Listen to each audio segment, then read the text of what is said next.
to my January reset video. I'm so excited to bring you guys these resets every month. At the start of the year, I did a ton of content about resetting for the new year, planning for the new year, and so this video just got pushed back a little. But we're back in my apartment. I took down most of my Christmas decor besides my Christmas tree, and even though my best friend Lucy is staying with me this week, I'm still doing some things around my apartment and just in my life to feel like I am ready for the new month. So I'm gonna go make a healthy breakfast and just feel like I have a good start to my day, tidy up a little bit, and then I'll come back and talk about my highs and lows of December and my goals for January.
Over my highs and lows for the month. There's also chapters to this video, so if there's certain aspects you don't really care about, you can skip through them, but this was requested by a viewer as a section of my resets, and I think it's a great way to kind of reflect on the past month. So my highs for December, one was going to New York the weekend right before Christmas with my family. It was our family vacation. It was so fun. We were only really in the city for 2 days, but it was so beautiful. My high from the trip is seeing Music Man with Hugh Jackman.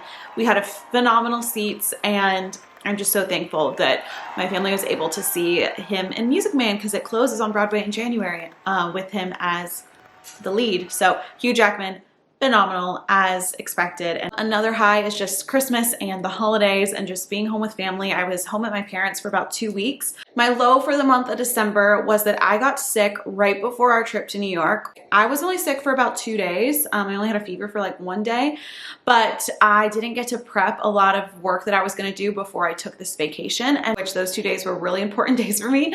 So I had to do a lot of work like right before Christmas. I took Christmas Eve and Christmas Day off, but pretty much every other day I was working, which is fine. This is just one of the cons of working for yourself, is sometimes things have to get done and your holidays are going to look a little bit different than maybe other people's. But overall, it was a good month, and I'm just so excited for January. Normally, I don't really look forward to January and winter. It's my least favorite time of the year usually.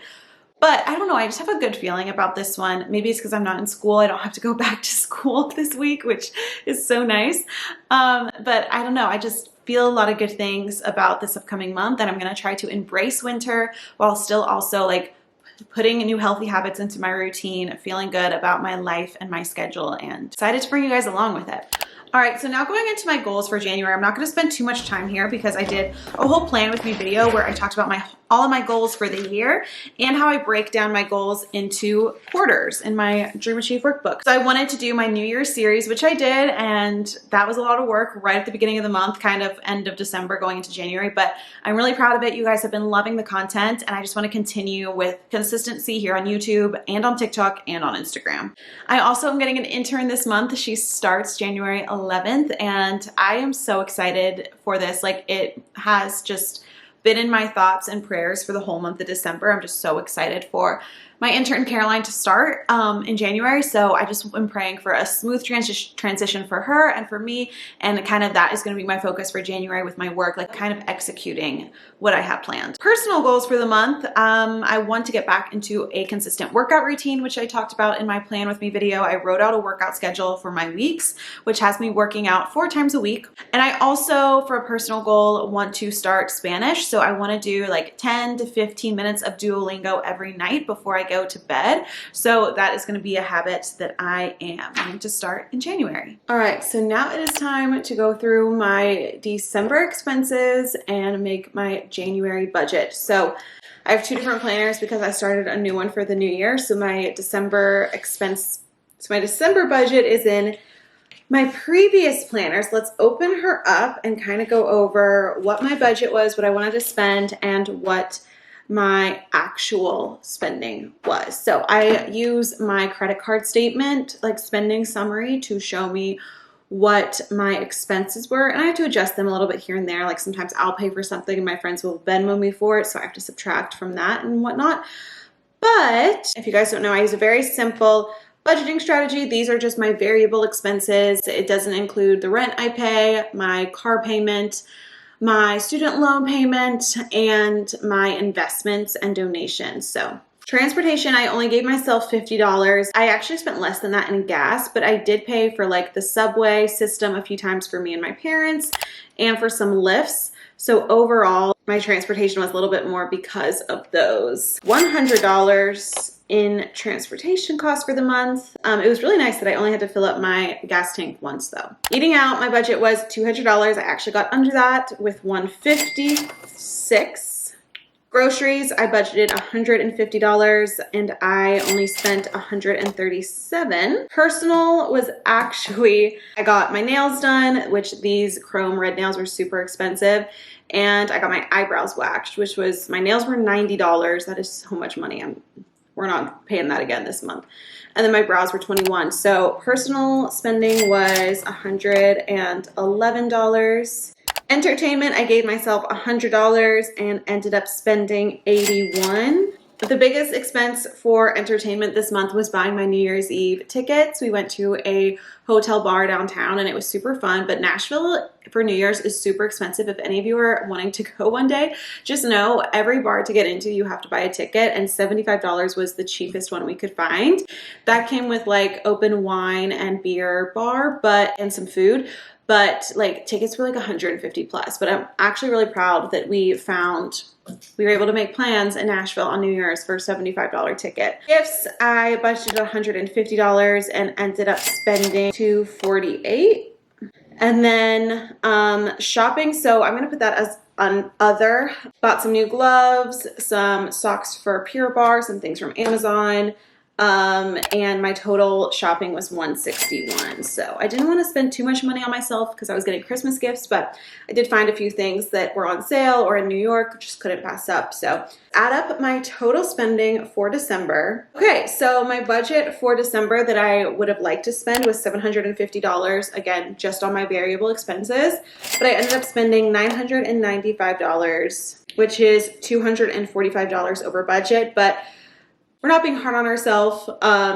I bought a few nice things and bought some gifts for people I love. So all good. That finishes out all my budget pages in this planner. So now let's head over to my new pink post-grad planner, and we are going to set up my budget for January. So this is one of the new versions, and there's actually, the budgeting page looks a tad bit different. It basically just has a more intricate area for your streams of income. So like, for example, my streams of income, because I work for myself, I have a lot of different ones. YouTube, AdSense, sponsors, and I don't pay myself through my business dream daily quite yet. So I'm not going to include that. I just am putting YouTube, AdSense, and sponsors and affiliate marketing. In January, I'm going to start including my utilities and rent prices for you guys. So I do pay around $2,100. That includes all my amenities, all my utilities, and my rent. And that is for like a 700 square foot apartment in Nashville in downtown. So it is very expensive rent. All right, so now going on to transportation. I don't think I need to be driving a ton this month, so I'm hoping to only fill up with gas around once. So I'm gonna budget $40. Eating out, I don't have as many plans this month, so I'm gonna go back to my schedule of pretty much just eating out like once a week, twice a week on the weekends. So let's see, if I spend $30 a week eating out times 4, that's $120 plus any coffees or drinks. So I'll say $130. Groceries, that's gonna be a bit more because I'm gonna try to shop a lot and eat at home a lot this month. So I think I'm gonna say $350. Personal, $100. I'm gonna say $150. Entertainment, I know I'm going to like the movies tonight actually, and it's January 2nd. So I know that I'll have a few expenses. I'm just gonna put $50 though. All right, and I'm not gonna put an other category. I'm gonna try to keep it as this. So without rent, I'm gonna try to only spend $720 this month on those variable expenses. So come back to watch the February reset to see if I get stuck with this budget. It's nice to have these written out, and I often forget to do this, but I'm gonna try in 2023 to be better about frequently checking my budget. And so like halfway through the month, maybe I'm gonna put a little reminder on my calendar to go in and see where I'm at with my spending. I don't wanna do this like every week. I'm not that strict. But I think going in on like the 15th of the month and just checking in and being like, how much have I already spent on eating out? How much have I already spent on groceries? Oh, I can, spend a little more, or I need to save a little bit more, and just have that check-in once a month. On to the next part of this video. Let's talk favorite products of December. I have some good ones and I'm really excited to share. So I'm gonna start with fashion. I absolutely loved this outfit that I wore quite a few times in December. This jumpsuit that's under $70 from Princess Polly. It fits so well. If you're shorter, more petite, I'm 5'3", this jumpsuit is gonna be the perfect length. I find a lot of jumpsuits are usually too long on me, but this one is perfection. And I pair it with these, which are a favorite in themselves.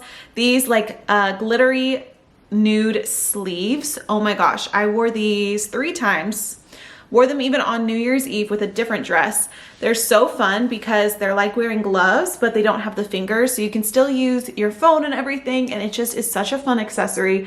So beautiful. It is one of my favorite things I've ever worn. Like, they make me feel so luxurious, like I'm in Bridgerton or I'm going to a ball, and I love how they're trendy and wearable, perfect for the holidays. They're also pretty affordable as well, so I will link those 2 fashion items below. For makeup, I just have one item to share, and it is this Patrick Ta blushing cream and powder blush duo in the shade She's Blushing. I even traveled with this. It didn't break at all. It has a cream blush here that's covered with like a little plastic cover. And then it has a normal powder blush. It's just, I'm wearing it today. Just gives a nice, normal, beautiful flush. There's a little mirror and almost drops it and shatters it. It has just been my favorite blush at the moment. It's so natural, so easy to use, whether you love cream or powder, or I will sometimes put both on if I want my blush to last. The next favorite is kind of funny. It is my $20 coffee maker that I bought in December so that I could drink my gingerbread coffee. And it makes technically 5 cups, but really it's like 2 big cups of coffee. So I love my Nespresso. I still use that. But if one morning I'm kind of like, oh, I think I'm gonna want 2 cups of coffee today, or I don't want a latte or a shot of espresso, this is perfect to make just a cup of coffee. Pretty good for the price too. All right, and then my last favorite is my new keyboard from Logitech. Look at how adorable this keyboard is. I mentioned this in my studio vlog, posted about it on Instagram Reels and Instagram. I also have the matching mouse. This is their lavender lemonade color. I also love how you can switch between 3 devices on the top. So I have my old laptop, my iPad, and I need to connect my new laptop that I bought for myself on Black Friday, and I still haven't set it up yet. I just got it though, like last week. I need to set it up and I need to connect it to this keyboard as well. So if you're looking to like spice up your workstation and you want a cute keyboard and mouse, they have a bunch of colors and they are so cute, so easy to set up, and really fun. So I'll link that below as well. We're in front of my bookshelf. It is time for my book reviews of the month. These are always so fun to share. I do have a Goodreads account, and actually my goal for 2023 is to read 40 books. My goal for 2022 was to read 25 books, and I almost hit it. I got to 23, basically 24 books. It could have been 25 if I really tried, but Christmas and the weekend between Christmas and New Year's was so busy with me with work and family visiting and friends visiting that I just didn't make it. I probably could have, but it's okay. The books that I read halfway through in December that I didn't quite finish are gonna go towards my 2023 goal of 40 books, which I'll need all the help I can get for this new goal. I'm just pushing myself this year because I actually, for Christmas, got a Kindle. You guys convinced me, actually. A lot of you in the comments of like my gift guides and stuff when I was talking about a Kindle told me that you can actually get library books for free with your library card on Kindle through the Libby app. So my whole, process of like, oh, I don't want to be buying every book I read because I use my library a lot was solved. And I think I may also get Kindle Unlimited, which is like $10 a month. So anyway, I haven't actually read a single book on my Kindle yet because I'm finishing up the books that I have from the library. But I'm very excited to start using my Kindle, and next month we'll hopefully be reviewing some books that I read on here. All right, but let's get into the books that I read in December. I actually read a good amount. I read some Christmas books, so we'll start with those even though they're irrelevant now. But I read Christmas in Bayberry, a cute little Hallmarky small town read. I give it like 3 out of 5 stars. Like, it's entertaining, it was cute, got me in the holiday spirit, but it's not like a must read. I also read The Santa Suit, which I would rate like 2 out of 5 stars because, do I normally do my ratings out of 5 stars? I would rate that like 2 out of 5 stars because it was a cute story, a very easy read, but it was super short. It was the shortest book I read this year. It was like 200 and something pages. So very short. I wish it was a little bit longer. Okay, so I read like 75% of It Starts With Us, the It Ends With Us sequel. But I got it from my library and I couldn't finish it in time to take with me home for vacation before it was due back at the library. So I returned it to the library. I need to either re-get it there or I may just buy the book because I have the first book and so that I can have the 2 in the series. I have not finished this book yet. So maybe I will rate it in my January review. But so far I'm really loving it. I can't remember if in my December reset, I mentioned that I had finished the second Throne of Glass book, but I did finish the second and I am this close to being done with the third. This is what I mean by like, I could have hit my reading goal if I would have chosen not this huge book to read this month. It's so good. I was worried about the Throne of Glass series. I don't love it yet as much as A Court of Thorns and Roses series, ACOTAR, but this third book definitely got me hooked more than the first 2. But I have so many friends that love this series, so I just kept with it.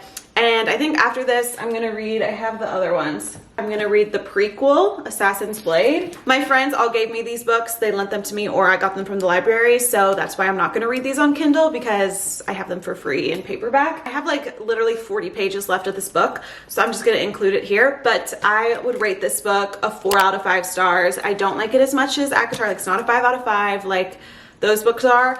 But it still is very entertaining and I'm excited for where it's gonna go. All right, and that is going to conclude this January reset with me. I hope you guys enjoyed it. My February reset will be here before you even know it, so make sure to subscribe, click the notification bell. Lots more fun, motivating, inspiring videos coming your way this month. I love you guys so much and I will see you in my next one. Bye.